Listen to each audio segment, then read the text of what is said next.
Right, the biggest political story in the country right now is the implosion of the National Party, and we've seen that up close and personal in recent days. Well, it doesn't get any better if we go to the front of the Courier Mail. An exclusive here by Renee Valaris, who is certainly staking a claim to being among the top half a dozen political reporters in the country. Nat's leader's office planned for taxpayers to pick up travel and hotel bill for Boozy Bash until the PM stepped in and the headlines party's over. The Deputy Prime Minister's office planned to allow MPs to bill taxpayers for flights and accommodation for a lavish National Party centenary celebration. An explosive leaked text message has revealed, the Courier Mail can reveal, Michael McCormack's top advisor admitted a party room meeting had been deliberately scheduled to coincide with the National's 100th anniversary dinner to be held at a 5-star Melbourne hotel on March 13. Now, Michael Owen, you're an incredibly experienced journalist.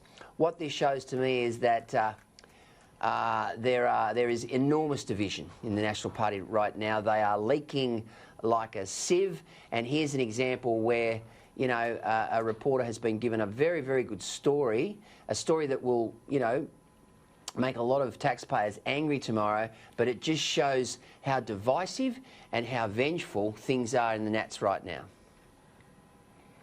Yeah, what a cracker yarn it is, and strategically beautifully timed as well, just to keep the sense of chaos and doom and about Michael McCormack's demise alive.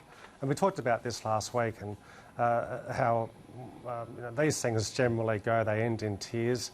A leader may survive a leadership bout if it's a narrow victory, which this appears to have been, and it's not going to be. It normally ends one way, and that's with the leader out. So, look, clearly there are people within the Nationals Party who are hell-bent on ensuring that Michael McCormack doesn't survive, and at some point, you know, the Prime Minister may have to step in, you know, behind the scenes and bring an end to this. Lisa? You would expect that Barnaby Joyce perhaps is sitting in the bleachers watching this, quite amused by what will be on the front page of the Courier Mail tomorrow, and no doubt across all of the Australian press tomorrow morning. So, yes, there has to be leaks being pushed out there for a very particular reason. But I think the average person out there watching, look, I was in an office today and we had question time on Sky, and most of the people in the office who aren't, you know, political animals were just shaking their heads at what was happening inside that parliament. So I think the average person on the street is pretty much behind ScoMo and just says, look, we need to pull this together. This is just confusion, it's just causing chaos, and people just want, you know, the government to get on and just govern.